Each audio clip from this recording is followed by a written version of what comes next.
Where does it all go down? Where can I go in this town?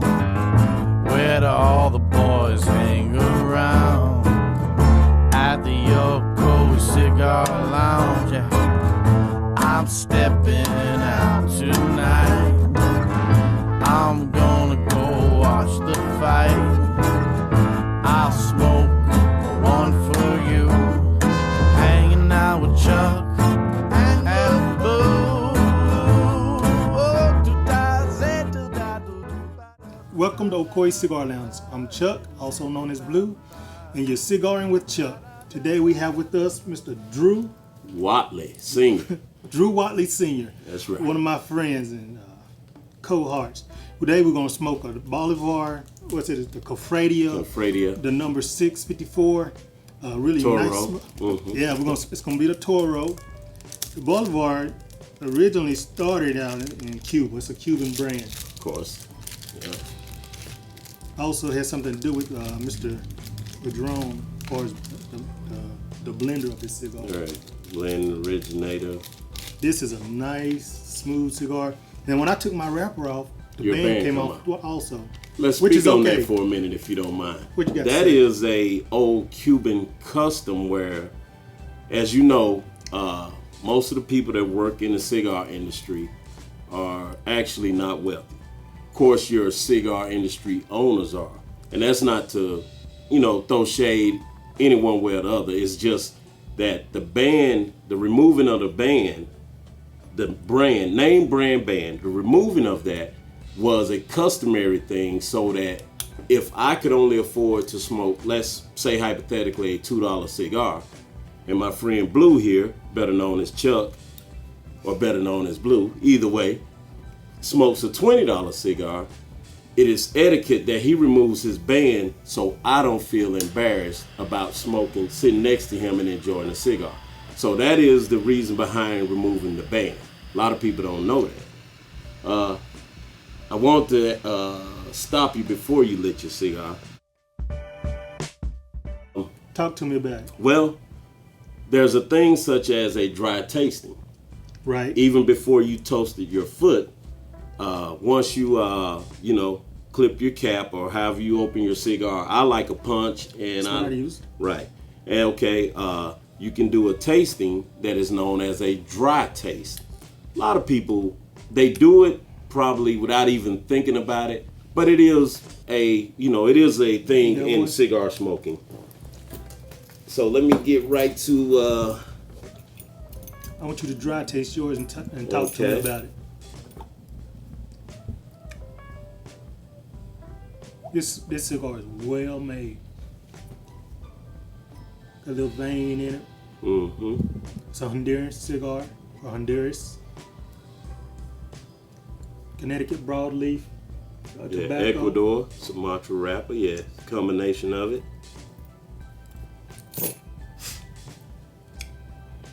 I'm about to do a dry taste. Tell me what you're getting on that dry hell. Inhale.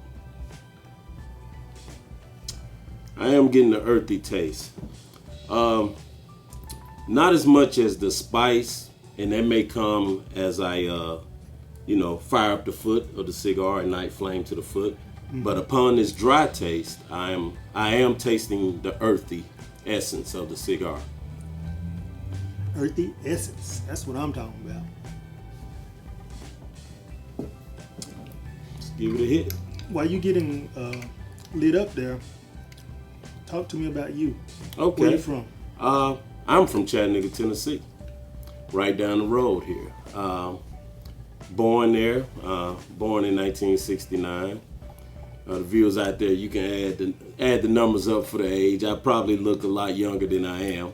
I don't like to say that, but most people tell me I do. So, I was in the music industry from about 97 to about 2003, roughly there. One commercial release album as part of a group called Endangered Species, Species Forever, baby. Is that out of Chattanooga? That is out of Chattanooga. We were signed with a label out of Houston, Texas. I won't name drop. because as you know, as they say, all things are not glorious in the music industry, you know. But I'm good. What was the name of your album that you dropped? The album was self-titled, Endangered Species. Okay. By the group Endangered Species. Album rotated quite a bit. Was sold in North Carolina, was sold in Louisiana, sold in Texas, sold in Florida, Alabama, Georgia, of course Tennessee, even had radio play in New York. So it made its rounds, let's say that. So it was a good experience. I don't trade my life experience for anything. You know, I have no regrets. I left nothing on the table. I did everything I could. And as of now, I try to enjoy life as much as I can, you know. With a good cigar. Oh yes, no doubt. Actually, I like to, this is just my thing. You know, as we say, I get a little saliva on the head of the cigar and as well on the foot. Why you do that? Why do you do that? Actually, you can wet your cigar with liquid, and that helps create it to burn slower. I found that if you get one that is kind of burning uneven, you know, by wetting the area that is burning fast, it slows that down. That's why in your smoking contest, they won't allow you to do that, because that is considered cheating. Like if you're trying to, you know, do the longest ash, you know, people will use that to, slower, right. So that's my thing. A lot of people may not do that. They might look at it and say, why you got the cigar in his mouth backwards? But that's why. Okay. I've seen people do that. I've never done it, but I've seen people do it. And I've had one that may be a little, have a leaf loose or something. Right. I take a little bit of my hand and rub it down, you know. But one thing that I do occasionally is heat the end that I'm about to smoke. And I've been asked, why do I do that? And it's because I want to kill some germs. I want to kill some little germs off. That's what's up. So, you know, I probably look a little weird doing that, but sometimes that's what I do. Now, your music industry thing, you had a foot in there. And we did. I think everything was going well. I will say this, and I don't mind sharing this with the viewers. What you hear about it being 90% business and 10% talent is exactly true. I would say that. I would say the perils of my career in that was, you know, I just didn't know enough about the business side of it. I would say that. But I say our product was very good, considering local guys, you know, and coming out of an area where you're not known for many signed artists, you know. I mean, Tennessee is getting it, you know, has had several guys that have made it, but, you know, it's not like I'm saying, it's not like being in the ATL where it's just overcrowded. And, you know, there's back now, I'm speaking 90s, because now you don't even have to have a record deal to get your music out. You got social media platforms, which we didn't have that. Right. You know, during that time, late 90s, you know, mid 90s, late 90s, early 2000s, it was more like the Master P formula where, you know, you had to slang them CDs out the trunk, get people on the street to get an interest in it, and then you pique enough interest, and then somebody offers you a contract, you know, so. So you used to slang CDs, now you're slanging metal now. Man. In the rail industry. Yeah, in the rail industry. Well, I you know, my job is to try to facilitate the movement of trains, you know, without getting into detail on that. But yes, I currently work in the rail industry, so, you know, I'm happy. You know, I have no regrets. Like I said, that's another thing that we have in common. You know, former athletes, I mean, we both smoke cigars, have a enthusiasm about the cigars, and we both work in the rail industry. Me as an engineer, and me as a signal person. Tell us what a signal person is. Basically, a signal guy has got it, like I said, help facilitate the movement of trains. They're responsible for your wayside signals, as well as you know, your switch machines, as well as electric locks and etc.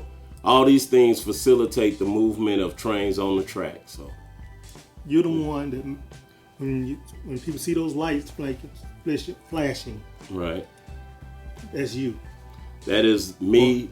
If I was on a mainline job, there's 3 jobs you can do in that department, and that is, you know, you could be a mainline guy, which is the guy with territory that you see out at your road crossings, you know, etc., doing maintenance there.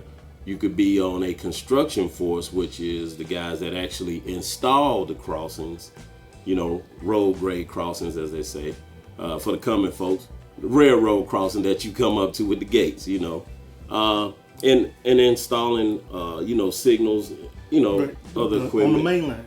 Right. Now, the other one is you can work in what they call a yard.